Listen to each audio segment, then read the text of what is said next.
केंद्र सरकार ने 59 चीनी एप्लीकेशंस को किया भारत में बैन। इनमें से अक्सर ऐप भारतीयों को देते थे मुफ्त सुविधाएं। चाइनीज ऐप बैन पे बोले लोग, पेटीएम कमाता है 15 करोड़ भारतीयों से। चाइनीज ऐप में सबसे ज़्यादा कमाने वाले ऐप पेटीएम को क्यों नहीं किया गया बैन? महाराष्ट्र सरकार के बाद अब केंद्र सरकार ने भी किया अनलॉक 2 का ऐलान। देश में नहीं खुलेंगे मेट्रो, जिम, सिनेमा हॉल, लगा रहेगा नाइट कर्फ्यू भी। अनलॉक 2 में सहूलियत भी, दुकानों पे 5 से ज़्यादा लोगों की होगी एंट्री। नाइट कर्फ्यू में भी ढील, अब सुबह 5 बजे से रात 10 बजे तक रहेंगे बाहर। वहीं अनलॉक 2 में भी स्कूल, कॉलेज, शैक्षणिक संस्थाएं और कोचिंग संस्थान, अंतर्राष्ट्रीय उड़ानें और पूल गेम, धार्मिक सभाओं पर भी देश में 31 जुलाई तक रहेगा प्रतिबंध। देश में 24 घंटों में फिर बढ़े 18,000 से ज़्यादा मरीज।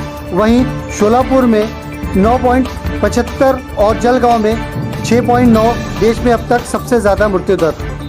दुनिया में सबसे बड़ी महाराष्ट्र में शुरू प्लाज्मा थेरेपी में नागपुर मेडिकल कॉलेज समेत 23 मेडिकल कॉलेजों में होगा प्रशिक्षण। प्लाज्मा थेरेपी के लिए सबसे ज़्यादा तबलीगी जमात के लोगों ने दिया था सैंपल। रिकवरी रिजल्ट भी था बहुत बढ़िया।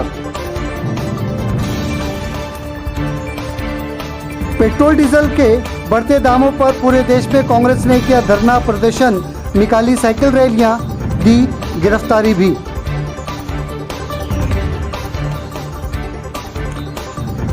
पेट्रोल डीजल के बढ़ते दामों पर कह रहे लोग, पहले क्रूड ऑयल के बढ़ते दामों में मिलता था सरकार को फायदा, अब सरकार बिना रेट बढ़ाई कमा रही खूब मुनाफा। बीजेपी के कई मंत्री क्रूड ऑयल के रेट बढ़ने पे भी करते थे आंदोलन। आज 18% की जगह जनता से वसूल रहे 66% डीजल पर टैक्स। भारत चीन के बीच लेफ्टिनेंट जनरल लेवल पर बातचीत का तीसरा राउंड आज। लद्दाख में तनाव कम करने पे होगी बातचीत। गलवान घाटी में चीनियों ने मारे थे 20 जवान। कश्मीर में 11 महीने से जेल की तरह जिंदगी गुजारने पे मजबूर लोगों का कारोबार भी हो रहा बड़ा नुकसान। सेब के बाग, शिकारे, जेवर बेच कर रोजी रोटी जुटाने का करे प्रयास। कश्मीर घाटी में अब तक दर्ज किया जा चुका 36,000 करोड़ का नुकसान। 10% लोगों पे बेच दिया अपना शिकारा। 3 लाख की कीमत का शिकारा 50,000 में बेचने पे है मजबूर।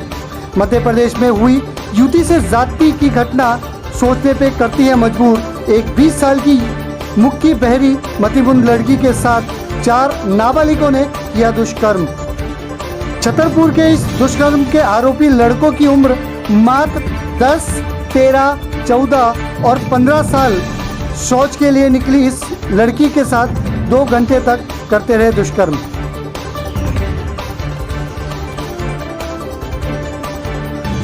पाकिस्तान में हुआ बड़ा आतंकी हमला।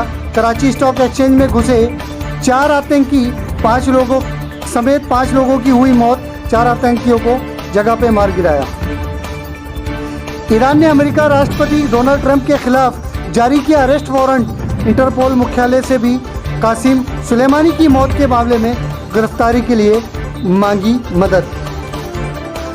ट्रंप के मुकाबले चुनाव लड़ रहे बिडेन ने पॉलिसी पेपर में किया कश्मीर मुद्दे और एनआरसी सीए मामले में मोदी सरकार की आलोचना।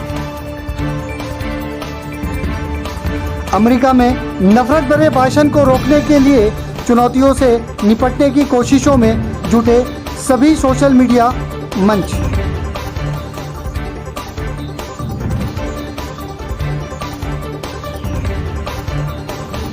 पेट्रोल डीजल के बढ़ते रेट के खिलाफ युवा कांग्रेस कार्यकर्ताओं ने खींची रस्सी से जीप, खड़ा किया मोर्चा, निकाली साइकिल रैलियां।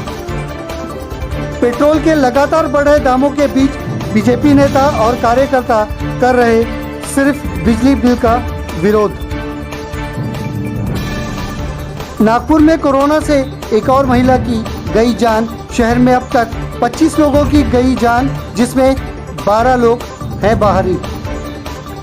खापरखेड़ा के संताजी नगरी सहकारी पद संस्था की धांधली हुई उजागर। उपाध्यक्ष ने परिजनों को ही बांटा कर्ज। ऑडिट के बाद 1 करोड़ 31 लाख की पाई गई गड़बड़ी।